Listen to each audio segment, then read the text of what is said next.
Essula 17. Awo Ibulaamu bwe yali akamaze emyaka 99, Mukama n'alabikira Ibulaamu n'amugamba nti, nze Katonda omuyinza w'ebintu byonna, tambuliranga mu maaso gange obeerenga mutuukirivu, nange ndiragaana endagaano yange nze naawe, era ndikwaza nnyo.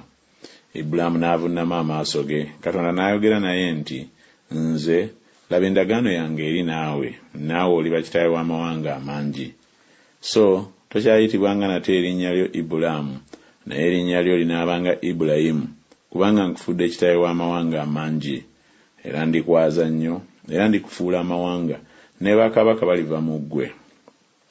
Era ndinyweza endagaano yange nze naawe n'ezzadde lye eririddawo, okutuusa emirembe gyabwe gyonna, okuba endagaano eteridiba, okuba Katonda eri ggwe n'eri ezzadde lye eririddawo. Era ndikuwa ggwe n'ezzadde lye eririddawo ensi gye watambulirangamu, ensi yonna eya Kanani, okugirya emirembe gyonna. Era nze naabeeranga Katonda waabwe. Katonda n'agamba Ibulayimu nti, naawe gwe olikwata endagaano yange ggwe n'ezzadde lye eririddawo okutuusa emirembe gyabwe gyonna. Eno ya ndagaano yange gye munaakwatanga, eri nze nammwe n'ezzadde lye eririddawo. Buli musajja mu mmwe anaakomolwanga, era munaakomolwanga omubiri gw'ekikuta kyammwe, era kunaabanga kabonero ak'endagaano eri nze nammwe.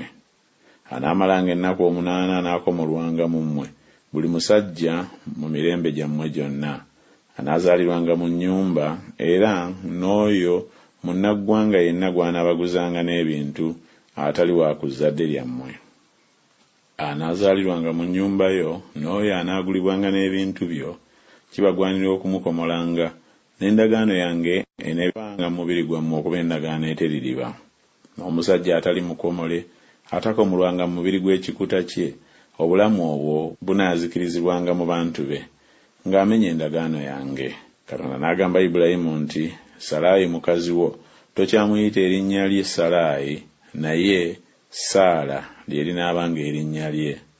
Nange ndimuwa omukisa, era nate ndikuwa omwana mu ye. Weewaawo ndimuwa omukisa, naye aliba nnyina w'amawanga.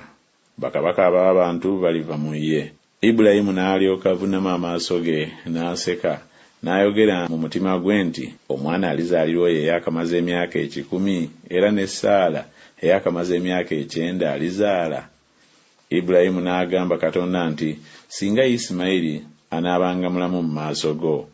Katonda n'ayogera nti, nedda, naye Saala mukazi wo alikuzaalira omwana, naawe olimutuuma erinnya lye Isaaka. Nange naanywezanga endagaano yange naye okuba endagaano eteririba eri ezzadde lye eririddawo. N'ebya Isimayiri nkuwulidde, laba muwadde omukisa, era ndimwaza, era ndimwongera nnyo.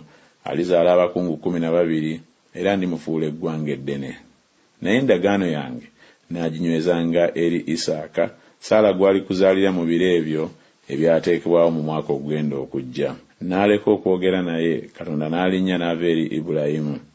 Ibulayimu n'atwala Isimayiri omwana we, ne bonna abaazaalibwa mu nnyumba ye, ne bonna abaagulibwa n'ebintu bye, buli musajja mu bantu ab'omu nnyumba ya Ibulayimu, n'abakomolera ku lunaku olwo omubiri gw'ekikuta kyabwe, nga Katonda bwe yamugamba. Ibulayimu yali yakamaze emyaka 99 bwe yakomolwa omubiri gw'ekikuta kye. Ne Isimayiri omwana we yali yakamaze emyaka 13 bwe yakomolwa omubiri gw'ekikuta kye. Ku lunaku lumu Ibulayimu n'akomolebwa ne Isimayiri omwana we, n'abasajja bonna ab'omu nnyumba ye, abo abaazaalirwa mu nnyumba, n'abo munnaggwanga yenna be yamuguza n'ebintu, ne bakomolwa wamu naye.